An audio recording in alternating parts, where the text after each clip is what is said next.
The following program is being brought to you on the Voice America Business Channel. For more information about our network and to check our additional show hosts and topics of interest, please visit voiceamericabusiness.com. The Voice America Talk Radio Network is the worldwide leader in live Internet talk radio.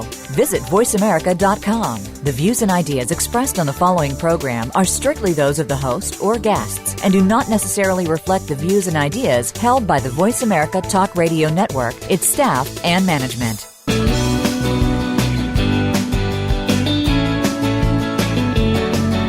In the past few years, we've heard the term free agents and been told we would all need to become one in order to succeed. The recent economic structures have helped to promote this concept as reality. Where do we get the tools to take control of our career path in the present and future? Welcome to The Career Confidant with your host, Marie Zimenoff. Marie and her guest experts are here to provide you with the tools you need to move forward and achieve your career goals. Now, here is Marie Zimenoff. Welcome to the Career Confidant, and we're so excited that you've tuned in tonight. And this is your host for the Career Confidant, Marie Zimenoff.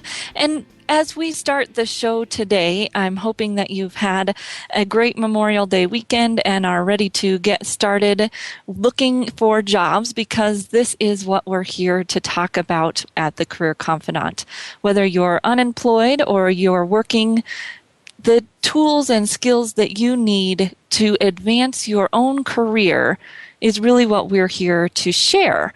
And the way that the job market is changing has created a lot more transition.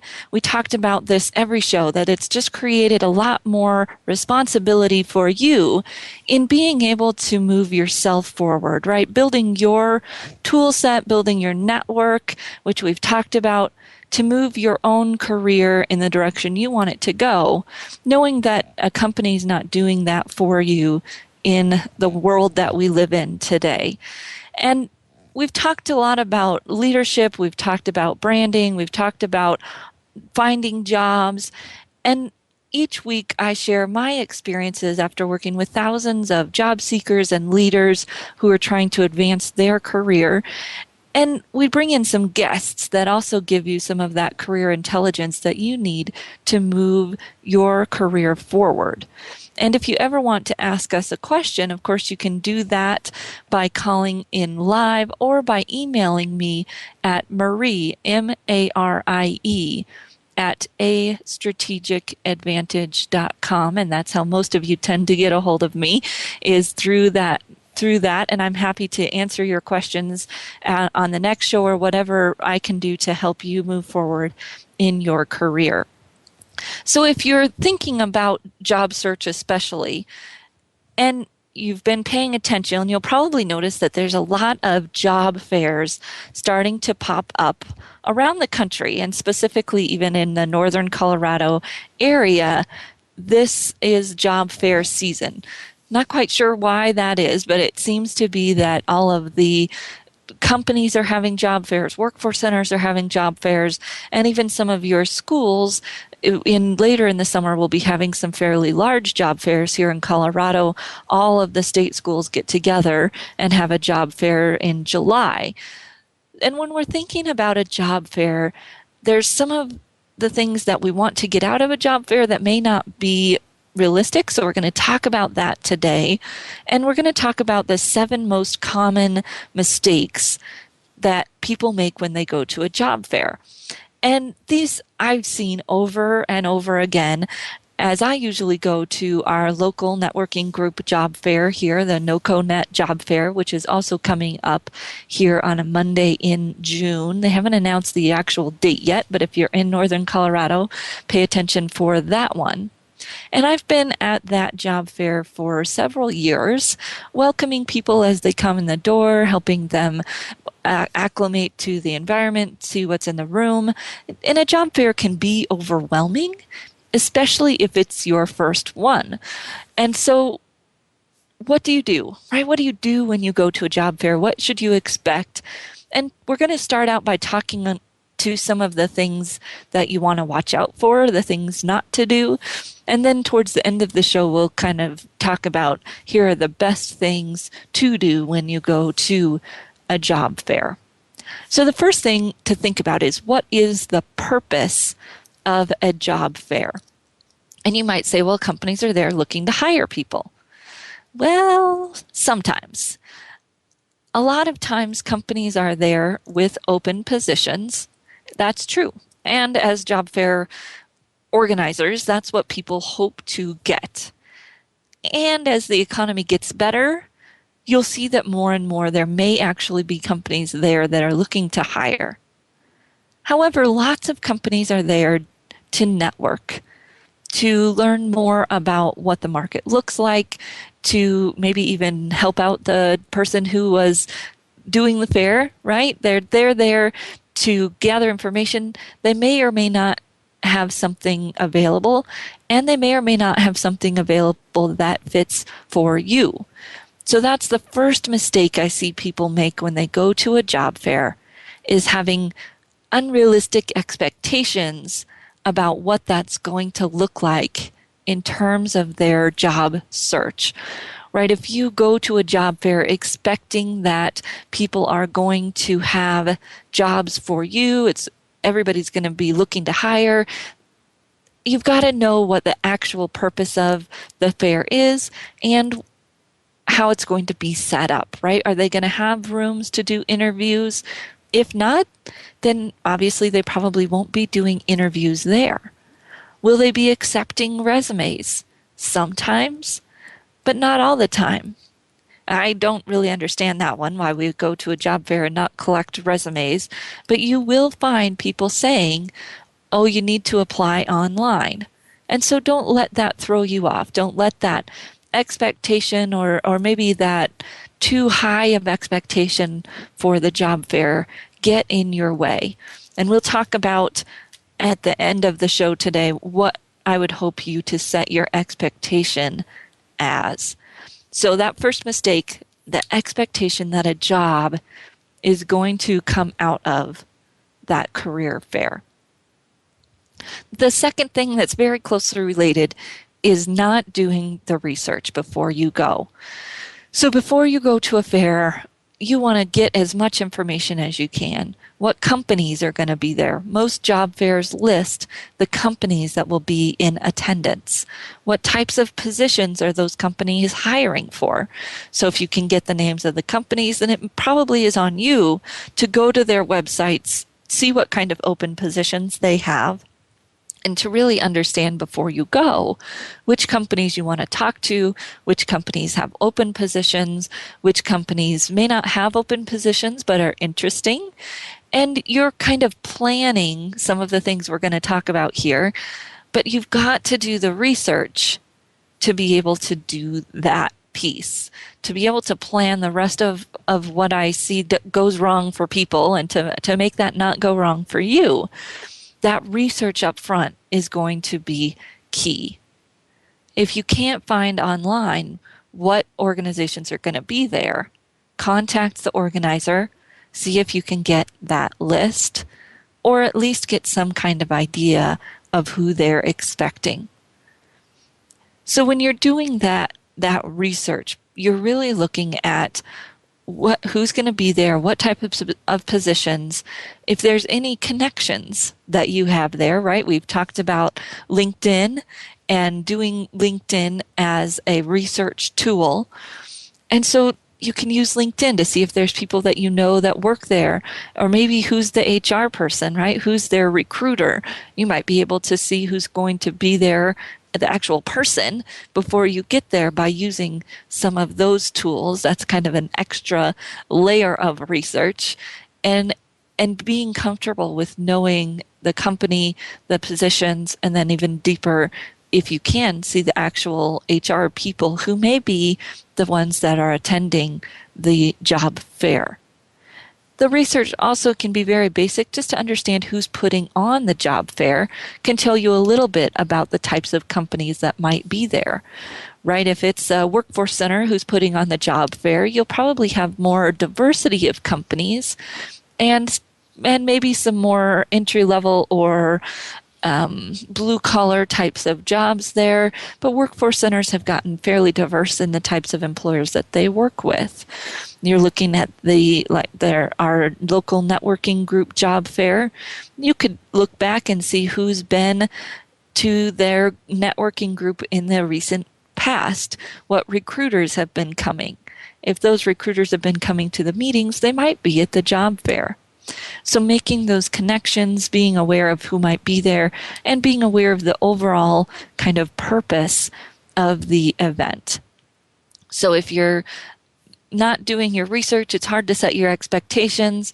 And what I see is then you come in the door and you're disappointed. And when you're disappointed, it's visible, right? And I think sometimes when we are doing a lot of job search activities, but especially at a job fair, we can end up looking like a disappointed person and really turning off some of those employers that maybe we wanted to build relationships with because the fair didn't meet our expectations. So if you're doing your research and setting those expectations, hopefully that will be less likely to be you. And that was one of the stories that just burned into my mind. I was talking to a recruiter for some kind of stereo company, and he had recently been to a job fair, and this was a couple years ago when the economy was probably at its bottom and job search was hard. And he said to me, I would never hire anyone that came to that fair. And I was like, wow, that is a pretty harsh statement. What was it about the attendees that make you say that? And he said they all looked like beaten puppies, right? And he was not that nice about it, kind of an outspoken guy. And I said, oh, that's interesting. And he said, I'm looking for somebody to represent my organization, to be a go-getter. He was looking for a salesperson, right? And nobody had the right attitude. Nobody had the right fortitude, that spark that attracted me and I thought would attract my customers.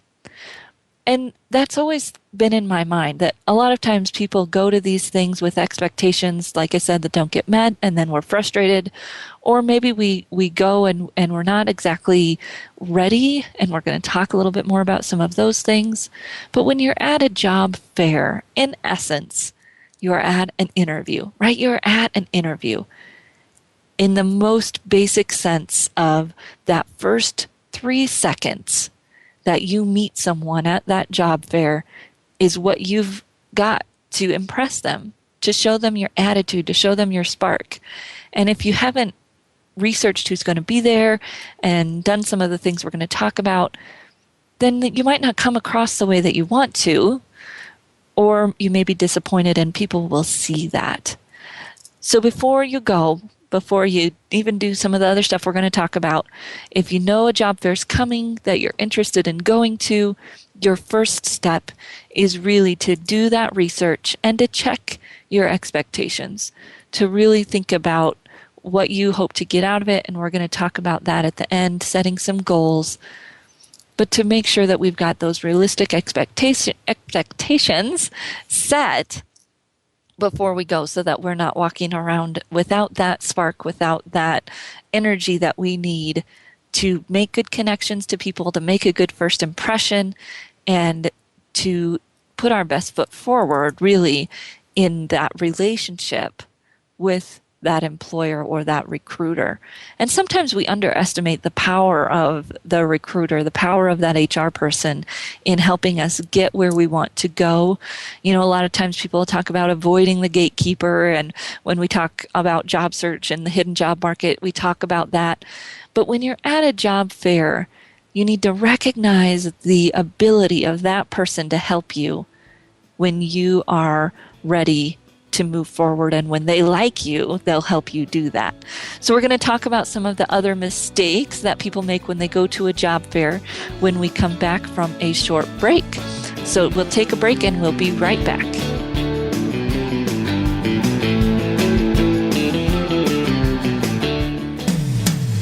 When it comes to business, you'll find the experts here. Voice America Business Network.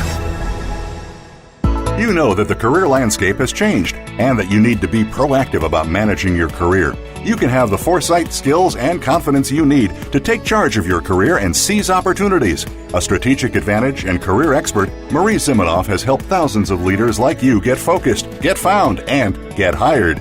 Visit getcareersmart.com to find out more. That's getcareersmart.com or call 800-521-2080 to schedule your complimentary consultation. What does conscious leadership mean to you? It unites organizations instead of dividing them. By exploring commonly based business challenges, it guarantees an increase in your bottom line. Tune in to Minding Our Business, Creating a Spiritual Economy with your host, Nadine Rogers. Each week, we'll hear from business leaders and learn from their strategies. We'll talk about personal and organizational best practices that you can learn from, and we'll hear from you. Minding Our Business airs live Mondays at 11 a.m. Pacific Time, 2 p.m. Eastern Time on Voice America Business. Calling all CFOs, finance, and risk professionals. Your call to action is to help your company achieve financial excellence. How? Master risk management, cost control, and strategic decision-making by implementing game-changing technology advances like mobile, in-memory, and cloud computing, and more. Where? Learn from top thought leaders each week on Financial Excellence with Game Changers, presented by SAP. Join us for Financial Excellence with Game Changers, presented by SAP, Monday at 1 p.m. Eastern, 10 a.m. Pacific Time on the Business Channel. We're always talking business. Talk to an expert. Call now toll free 866-472-5790. That's 866-472-5790. Voice America Business Network.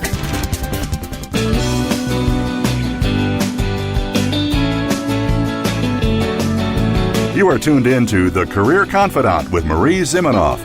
If you have a question or comment for Marie or her guest today, please call 1-866-472-5790. That's 1-866-472-5790. You may also send an email to marie@astrategicadvantage.com. Now, back to The Career Confidante.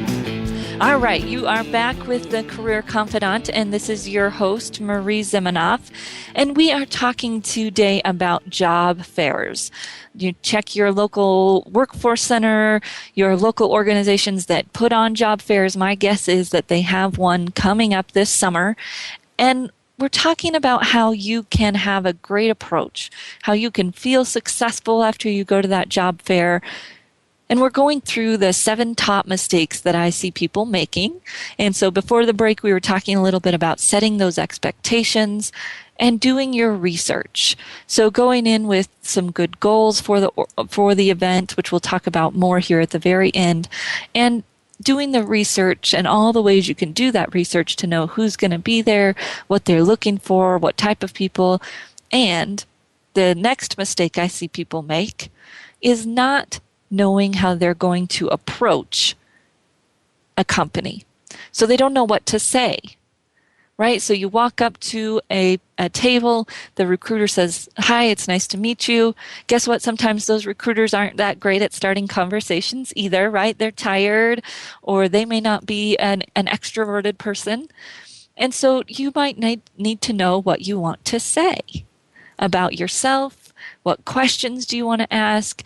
Those conversation starters are going to be key. And again, you can't do that unless you have done the research to know who's going to be there and what kind of conversation you might want to have with them. So not knowing what you want to say appears in a couple of different ways. The first and maybe most frustrating for a recruiter is when they say, "What types of work are you looking for?" And you say, "Oh, well, I'm really looking for anything." Wrong answer, right? As a recruiter, what a recruiter hears is, "I don't really know what I want to do," or "I don't really care," or "I'm desperate and I just need a job." None of those are attractive to an employer. So when you're walking up to that employer, you need to have some idea of how you add value, right? Even if they don't have a position posted that fits for you, if you're interested in working there, when they ask that question, it is our responsibility to give them our little tiny sales pitch, right? I don't really want a huge elevator pitch. I want maybe one or two sentences that's very clear. No obtuse, abstract definitions here, but very concise and clear about what you want to do. Know what box to put yourself in for that organization, because most HR people, recruiters, are looking for boxes, right? They've got a definition of a person that they need, and they want someone who can come in, plug in, and get that thing done. This idea of kind of the jack of all trades works in some organizations, but in bigger ones, and especially some of the ones that you might have at a job fair, you'll want to know what box you're going to define yourself as. Clear and concise. So are you an accountant, right? Are you administrative assistant? Are you whatever box you might want to put yourself in? Be clear and concise about that. It's what you do. And then you might have one other sentence about how you're unique, right? How you're different, whatever that brand statement is for you. If it can come across as genuine and not overly salesy, you might be able to share that up front with the employer. So I'm an administrative assistant. I'm really looking for an opportunity to support a C-level executive in getting projects done and moving a business forward. Right? Whatever it might be, that's very factual about what you do and what some of your strengths are or your goals are. Positive, future focused, right? So I don't want you to say, oh, well, I used to do this and then I was doing this. They don't need the life story. They just need, this is what I'm looking for and this is what I have to offer. Then you want to have some good questions. Recruiters at a job fair aren't going to have tons of time to talk to you, right? It's not going to be a networking conversation. And one or two good questions about the company, about what they're looking for, about the trends can really help you get an information and start a little bit of a relationship. Just like networking or any other face-to-face interaction, what you're really trying to do here is build that relationship with that person standing across from you at the job fair. You're going to have a very limited amount of time to do that. And so you'll want to think about all of the things that help you build relationships. And we're going to talk a little bit more about that at the end of the show when we go through the do's. So that number 3 mistake is not knowing what you're going to say. Either I don't know, or being obtuse and fuzzy and trying to be everything to everybody, right? All of those types of approaches can lose your hiring manager's attention at a job fair where they're going through people quick and trying to do the best that they can do to see as many candidates as possible.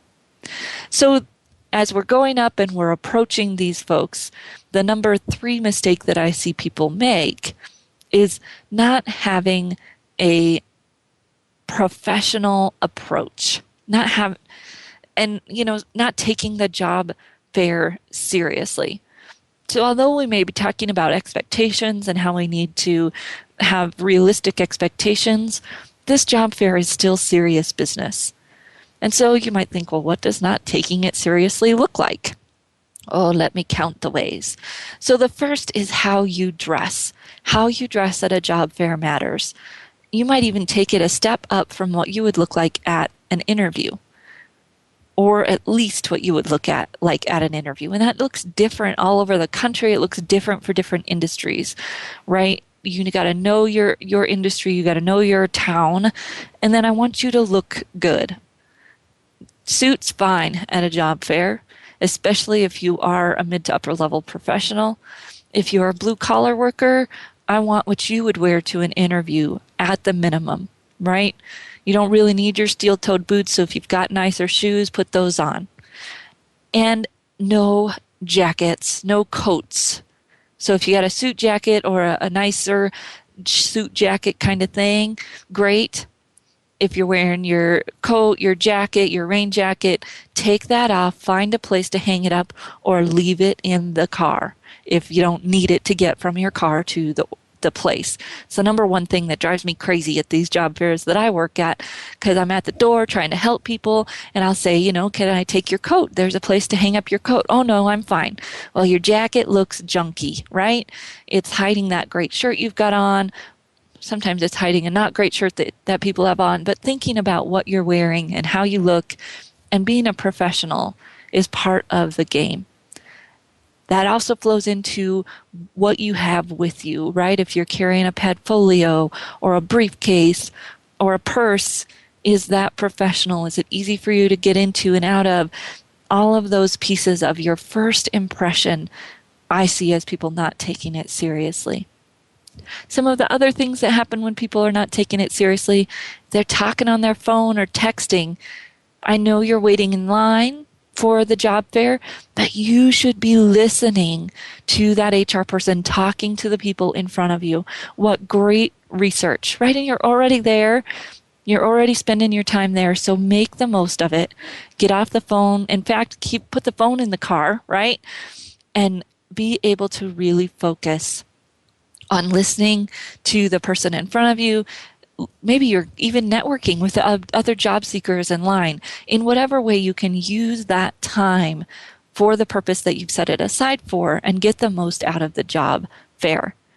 So take it seriously. Take it seriously as you would an interview, so that you've got prepared, you know what you're going to say, and then you look the part. You act the part while you're there, and you're getting the most out of the opportunity that you can, right? So that was the fourth mistake I see people not taking it seriously. So we've talked about the expectations of jobs. We've talked about not doing your research, talked about not knowing what we want to say, and now maybe not taking it as seriously as we could. So the fifth mistake that I see people, and it kind of goes along with not taking it seriously, is not having a resume with you. You may have been to a job fair where no one was taking resumes. Again, I'm not quite sure why I would go to a job fair and not have a resume or not take resumes, but people do it. Don't let that discourage you from not bringing a resume in the future. You want to have it ready when people are asking you. Now, you might say, well, that's a duh. Well, let's look at that resume a little deeper. It can't be a generic resume just because you're going to a job fair. The word generic in a resume it doesn't work anymore. I still need that resume to be something that speaks to who you are and what you have to offer. If you've done your research ahead of time, you've figured out what companies are going to be there, you can still target it at least to, hey, this is one box, right? This is one brand, one set of skills that I've packaged together for these companies. And maybe you've got a different set of skills, a different package that you put together for the other companies, but trying to put it all into one, as one of my colleagues would say, trying to wear your whole closet is not going to work, right? And so you will waste the opportunity to put the resume in front of someone if it's not tailored and structured to tell them how you fit into some kind of a package of skills and how it might add value to their organization. So when you go to the job fair, don't make the mistake of thinking that you should bring a generic resume. You're still doing your research, doing the targeting, and making sure that that resume speaks to the organizations that are going to be there, to the types of work that you can do. It's easier for some of you than for others, but you really want to make sure that you have a packaged set of skills for that employer to look at and have it available in case they're accepting resumes while you're there.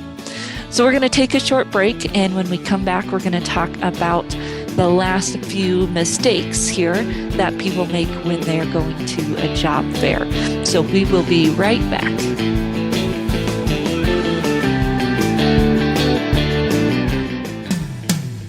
When it comes to business, you'll find the experts here. Voice America Business Network. You know that the career landscape has changed and that you need to be proactive about managing your career. You can have the foresight, skills, and confidence you need to take charge of your career and seize opportunities. A strategic advantage and career expert, Marie Zimenoff has helped thousands of leaders like you get focused, get found, and get hired. Visit getcareersmart.com to find out more. That's getcareersmart.com or call 800-521-2080 to schedule your complimentary consultation.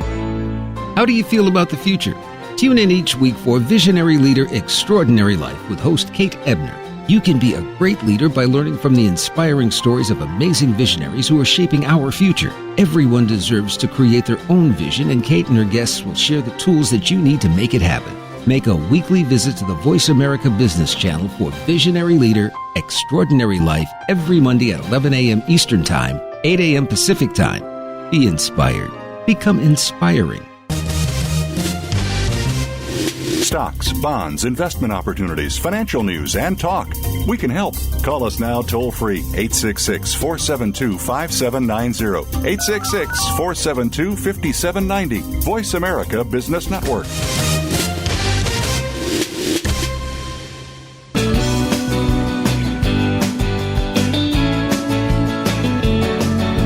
You are tuned in to The Career Confidant with Marie Zimenoff.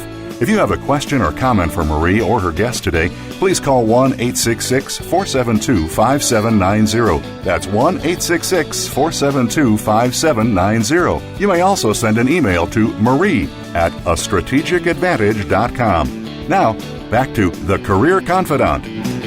All right. Well, welcome back to the Career Confidant. And this is your host, Marie Zimenoff. And tonight we are talking about job fairs. And they're popping up all around the country. Summer seems to be a hot time for job fairs. And we're talking about the top mistakes that I see people making when they come to a job fair. So we've talked a little bit about expectations and knowing what you want to get out of the job fair. We've talked about knowing what you want to say and how that relates to doing some research that you've done ahead of time. So those were the first three mistakes: not expecting jobs, not doing your research, not knowing what you want to say. And then we've talked about not doing the resume that's tailored to a skill set, right? That really packages you together. And to me, doing all of these things kind of flows into one of the other mistakes we talked about, which is not taking it seriously, right? How you dress, how you act, and really focusing your energy while you're there on getting the most out of the job fair. And you may kind of think, well, I'm not sure I'm doing any of these things, and pay attention to what other people are doing and looking like when you're at a job fair. And how can you shine? Right? How can you be more professional? How can you be more exciting? Or excited maybe? It's all about having that spark, having that attitude that we talked about earlier, right? Where you're excited. And you're going to have to bring that to a job fair, right? There's usually not much exciting about a job fair. Sometimes there's a good buzz, but you're going to have to bring that energy with you. So we'll talk a little bit about that before we close out today. All right, so the sixth mistake that I see people do is to not bring a business card. And you might be thinking, well, if I'm bringing my resume, why do I need to bring a business card? Well, for those organizations who say they're not taking resumes, a business card gives you something else to offer them and gives you an opportunity to ask for theirs. Now, you can ask for theirs, of course, even if you don't bring one. Sometimes they'll have them set out on a table, and sometimes they won't give you their business card, and we'll talk a little bit about that later. But if you bring a business card, it one gives you something to give to that employer. And so when I see people at a job fair who didn't bring a card and people aren't accepting resumes, they really don't have that professional look of, here's my business card. The other thing a business card can do for you is give you an entree to network with other job seekers, maybe network with other staff who are there to help with the booth, whatever it might be. That business card is kind of your key to networking, and always the opportunity to ask for someone's business card. To me, it's more important to get someone else's than to give your own. However, if you don't have one to give, it just creates that impression that you're not prepared, professional, all of those things that we want to be when we are networking, interviewing, job searching, job fairing, right? So bring those business cards. You can create them through buying the pull-apart cards at an office store and printing them at home. You can use some of the free online business cards. Some of them even already have a design for you so that you can have something that looks pretty. It doesn't need to have a title on it. Really, all it needs is your name and your contact information. And in the wonderful world that we live in today, I would say your LinkedIn address, right? One of the replays that we had here in the last month was the LinkedIn conversation with Vivica von Rosen. And we know that having your LinkedIn address on your card gives people a way to see your resume, even if they weren't taking resumes, right? Because you have some of that content on your LinkedIn profile. And it gives them the opportunity to connect with you, and it gives you the opportunity to connect with them. And also makes you look like you're up with the times. So if you're creating that business card, simple is fine. You just want to make sure it has your name and contact information and preferably that LinkedIn address on it. So then thinking about, okay, we go to the fair, we've avoided some of these mistakes, right? We had good expectations. We knew what we wanted to say. We'd done our research. We were professional. We had a resume and a business card. And then we leave the job fair. And we go home and we get busy doing our job search activities, or maybe we go back to work at a job we're trying to leave, and we get wrapped up and busy. So what happens is the majority of job seekers who attend a job fair do no follow-up afterwards. No follow-up. One of the biggest mistakes that I see is in general, right? When we talked to Tony about networking, he said 80% of people don't follow up after a networking event. I would say it's pretty close to the same after a job fair. And part of that might be because we don't know how to follow up. So we'll talk about that a little bit more. And part of it may be that we don't get contact information. Again, having that business card, being able to share that business card. And there's other ways that we can do our follow-up. So we'll talk about that. The number one key to follow-up and doing it well and doing it respectfully is in any way you can asking about follow-up when you're talking to the recruiter at the job fair. Would you like me to send you my resume via email? And sometimes the recruiter will put that out there, right? Oh, go ahead and send me your resume. Number one mistake, not doing it, right? We've got to follow through. So ask them what they prefer. Do they want your resume? Do they want you to apply online? Even if that's all they want you to do, do it. And then follow up in whatever other way you can. Email, phone call. Ask that recruiter how they prefer for you to follow up. And that gives you the permission and it takes away some of the anxiety, right, of having to do that follow-up. And when we're doing the follow-up, we want to make sure that we're not driving people crazy, right? So ask how they want to be followed up with, and then give yourself 2 or 3 strikes and you're out. So you follow up, you don't hear back. You follow up, you don't hear back. Depending on the conversation with that person and the relationship that you have, that may be enough, right? That may be all you get. If you had a good relationship and you were expecting to hear back from them, or they said they had something interesting, then a third follow-up might make sense. But think about, that we don't want to sound desperate. We don't want to do some of those things that get us in trouble in general in job search, and we want to follow up. So we're balancing those 2 pieces when we are doing our follow-up. So when we are there, we're collecting any kind of contact information that we can. And our little, insider tip here, write down people's names. Even if they don't have a card, write down their name. What does that allow you to do? Well, it allows you to go on LinkedIn and at least have the opportunity of connecting with that person on LinkedIn, right? If you research them, type in their name in that search function, my guess is that if they're a recruiter for a company, they're a job fair, you'll probably be able to find them on LinkedIn and most likely be able to connect with them. If you look for a little round circle of dots by their name to the right of their name, that means they're an open networker, and so they'll connect with anyone. If that's not there, you might need some kind of connection information, a group that you share, or whatever that might be to connect with them. But if you have that name, you at least have the opportunity. Now, if you aren't able to connect with them, maybe they're not a second level connection, you're not a group member, whatever it might be in LinkedIn, you can still view their profile.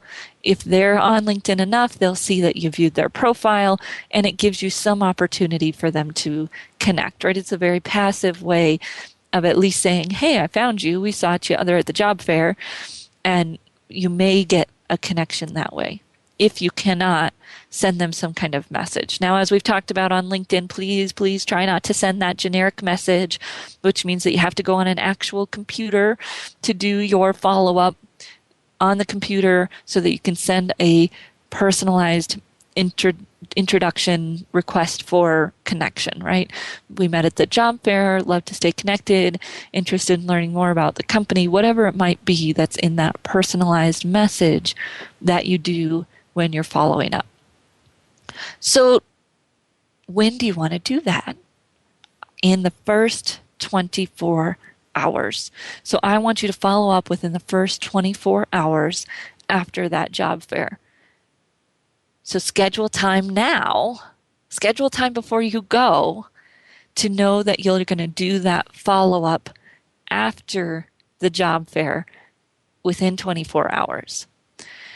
So we are doing this job fair. We're going into it. We've got good expectations, which we're going to talk about here as we close.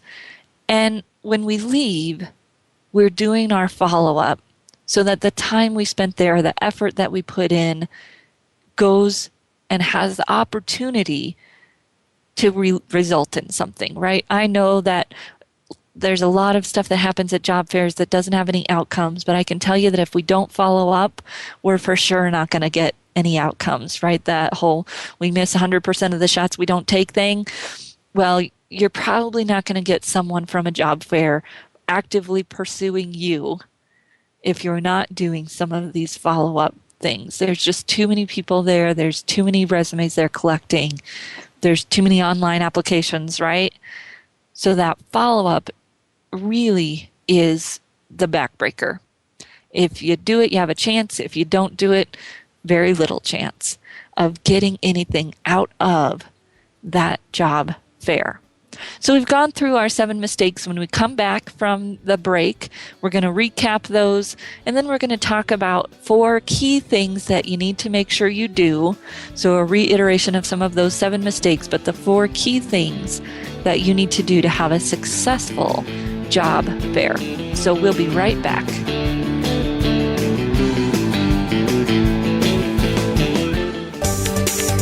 From the boardroom to you, Voice America Business Network. You know that the career landscape has changed and that you need to be proactive about managing your career. You can have the foresight, skills, and confidence you need to take charge of your career and seize opportunities. A strategic advantage and career expert, Marie Zimenoff has helped thousands of leaders like you get focused, get found, and get hired. Visit getcareersmart.com to find out more. That's getcareersmart.com or call 800-521-2080 to schedule your complimentary consultation. Are the challenges of economic uncertainty and the pressures of global competition wreaking havoc on your company's strategy? To succeed in today's fast-paced, high-tech business landscape, companies must continually adapt while driving innovation and exploiting new opportunities. Listen for Quantum Business Insights with host Olivia Parr-Rudd. Our guests will include thought leaders from around the world discussing and exploring the concepts that will move companies forward in these uncertain times. Tune in every Friday at noon Eastern Time, 9 a.m. Pacific on the Voice America Business Channel. In sales, are you a lion or a vulture? Lions don't wait, they just go for it. Vultures hang around until the lions are finished and just pick up the scraps. How can you set yourself apart as a lion? Join the other aspiring sales lions and listen to Forget Patience, Let's Sell Something with host Ty Maynor. You'll learn the tips and strategies of top sales professionals. You'll gain more clients at a faster rate and at higher margins. If you're a sales professional, business owner, or executive, listen in every Thursday at 8 p.m. Eastern, 5 Pacific on the Voice America Business Channel. Up-to-date business and financial news. Call now and get the financial information you need. 866-472-5790. 866-472-5790. The experts are here. Voice America Business Network.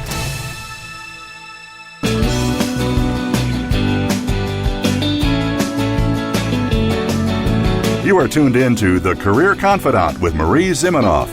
If you have a question or comment for Marie or her guest today, please call 1-866-472-5790. That's 1-866-472-5790. You may also send an email to marie@astrategicadvantage.com. Now, back to The Career Confidant. All right, so we have been talking tonight here on The Career Confidant about the 7 most common mistakes that I see made at job fairs. So you are looking to go to a job fair. You want to watch out for having expectations of getting a job, right? Number one mistake I see people make is having the expectation that they're going to get a job out of that fair, right? Get a call the next day and say, oh, we want to hire you. It's just not the way the process works. Number 2, not doing your research, right? So walking in and not knowing who's there, walking in not knowing what to expect. Do that research. Know who's going to be there, what companies, what they're hiring for, and who you want to talk to, which leads into the 3rd mistake, not knowing what to say, right? Make sure that you know what you want to say about yourself. Keep it clear, concise. Remember it there, moving quickly. The 4th one, not having a resume, or probably more commonly, having a generic resume. I still need you to package yourself for me so that I know where you fit and how you add value. The 5th one, not having business cards. It's that opportunity for you to share your information if they're not taking resumes. The 6th one is not taking it seriously, right? Dress as you would for an interview. Be there, be on, be positive. And we're going to talk about some of those things and how we want to get our energy up here as we close. And the last one, not following up. Biggest mistake that I see people make on the other side of having unrealistic expectations creates a perfect storm of having these great expectations and then not following up, which means nothing's going to happen. And the waves are crashing and we're upset about this opportunity because we didn't sandwich it nicely with having good expectations and following up to make something happen, right? We are in charge of making something happen. So when we're setting our expectations, set some good goals, right? Those goals similar to networking, right? Doing research, learning more about the companies, meeting some people, getting contact information for at least a couple of people, whatever it might be for your goals, but they need to be bigger focus than getting a job, right? When you're focused on that one outcome, you're most likely going to be disappointed. So focus on research, focus on learning, focus on building relationships, which is the number 2 thing that we want to think about. So the first is expectation. The second is relationships. You are there to try to make a connection with the person across the table. It means you got to make that good first impression, clear and concise about what you do, and positive and energy. right? It's kind of like speed dating, right? And I know that people talk about this, but it's really that ability to connect with the person across the table so that they remember you, so they like you, so they help you. That's what you're trying to get out of a job fair, if at all possible. That's the best thing you can get, is a relationship with that HR person or recruiter who's going to want to put you in front of their hiring managers. That's what we're looking for. And so be thinking about all of those relationship pieces. And if your focus is there instead of on the job, you'll probably have a much better time too. Even as an introvert, right? You can talk one-on-one with this person across the table from you and focus on them, focus on building that relationship. Let all of the other people around you go and just focus there one-on-one on that relationship. So the third thing is energy. So to build relationships and to achieve our goals, we have to have good energy when we go. So when you're going to a job fair and you know you're going to a job fair that day, it's a good time for you to focus on your energy, right? Go for a walk that morning. Do whatever you do. If you meditate, if you pray, all of those things that Chuck talked about at the very beginning of January, right? Setting your intent for that day and making sure you think consciously about your energy, about your smile, about all of those things that attract us to people and make connections. That energy is going to be very important for you, especially if you're an introvert, to gather it up and have it there for you to be able to show it and shine while you are there. So get that energy together before you go. Get that by being prepared. All of it looks different for all of us, but whatever we need to do. And part of that energy, hopefully, is also looking good, right? There are several reasons to feel like we look good. Part of it is the external part, right? That first impression others have. And part of it's for us to get our energy where it needs to be. Take the morning off from work. Do whatever you can to make sure that you have that energy when you go. And then a fourth thing, we talked about it already, is follow up, follow up, follow up. Do whatever you can to follow up. LinkedIn, email, phone, whatever the person said they preferred, or whatever you feel comfortable doing without being annoying, right? Follow up within 36 hours at the very latest. You can even send a hard copy of your resume if the person didn't want you to call, or whatever you can do to do the follow-up. Because again, without that, nothing's going to happen. All of the effort and energy that you might have put into going to the job fair is going to be wasted if we don't do the follow-through, follow-up. The thing I love about follow-up is that it makes you stand out. Because only, as Tony talked about a few weeks ago, only 20% of people do it. And even at a job fair, that is true. People expect things to happen to them. And so you be one of those people who makes things happen, right? Who does the follow-up. You don't have to be annoying about it to stand out, right? You're just touching base. You're connecting on LinkedIn. You're sending them the resume you told them you'd send them. And you'd be amazed at how you will stand out when you do that, because others who said they would don't. So do that follow up. So as we close today, just thinking about that, hopefully you've been following us at getcareersmart.com. And as job fair season gets into full tilt here, we'll have information on that site as well as at astrategicadvantage.com. Lists the local job fairs. So if you're in Northern Colorado area, you can check there for local job fairs coming up.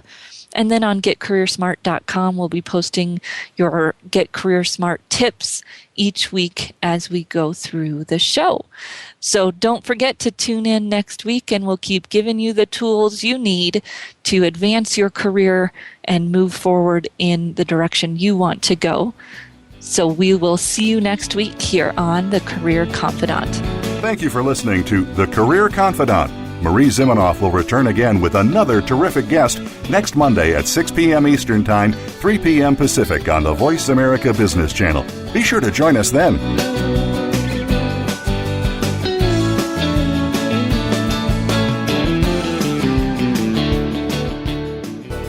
Thanks again for listening to the preceding program, brought to you on the Voice America Business Channel. For more information about our network and to check out additional show hosts and topics of interest, please visit voiceamericabusiness.com.